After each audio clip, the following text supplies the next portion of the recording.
It was a typical, boring Friday afternoon in calculus class. Seventh period, the final stretch before spring break. Everyone was restless, fidgeting in their seats, counting down the minutes to freedom.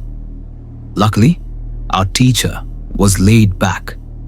Instead of dragging through lessons, he decided to pass the time by playing games on sporkle.com. We were in the middle of a brand logo quiz when it happened. I still remember. My friend had just answered Adidas when the dean's voice suddenly crackled through the loudspeaker, frantic and panicked. "This is not a drill. Go into lockdown immediately." Instantly, the room froze. Goosebumps crawled up my arms as I looked around. Even our easygoing teacher paled, rushing to turn off the lights and usher us into the back corner of the room. We sat in absolute silence for what felt like an eternity. Then, a familiar humming sound from the control panel in the back of the room suddenly stopped. The power had been cut. That's when it became terrifyingly real. A few agonizing minutes later, we heard it. A man screaming at the top of his lungs somewhere down the hallway. His voice was raw and furious, each scream worse than the last. Two girls in the class immediately started sobbing, making it harder for the rest of us to stay quiet. The screaming grew louder, closer. The man was banging violently on the lockers now, shrieking, "I'll kill all of you!" I swear my heart stopped. The blood drained from my face. The teacher raised a trembling finger to his lips, signaling for us to stay silent. And then, bang, bang, bang. The man started pounding on our classroom door. One of the crying girls couldn't help it.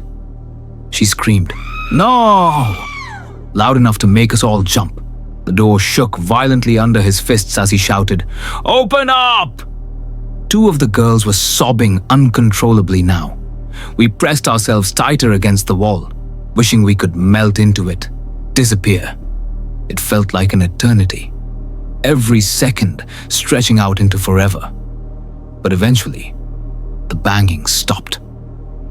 The man continued rampaging down the hallway, his voice fading into the distance. After about 10 minutes, though it felt like hours, the dean's voice returned to the speaker system. His voice was steadier now, but you could still hear the strain. An unstable individual entered the building and assaulted the front desk woman. "We are unsure if he is armed. Remain locked down and do not leave your classrooms for any reason." Apparently, the front desk woman had fled screaming into the parking lot after being attacked. Our school, old and underfunded, didn't have security cameras or even a proper security system back then. The entire building had been practically wide open.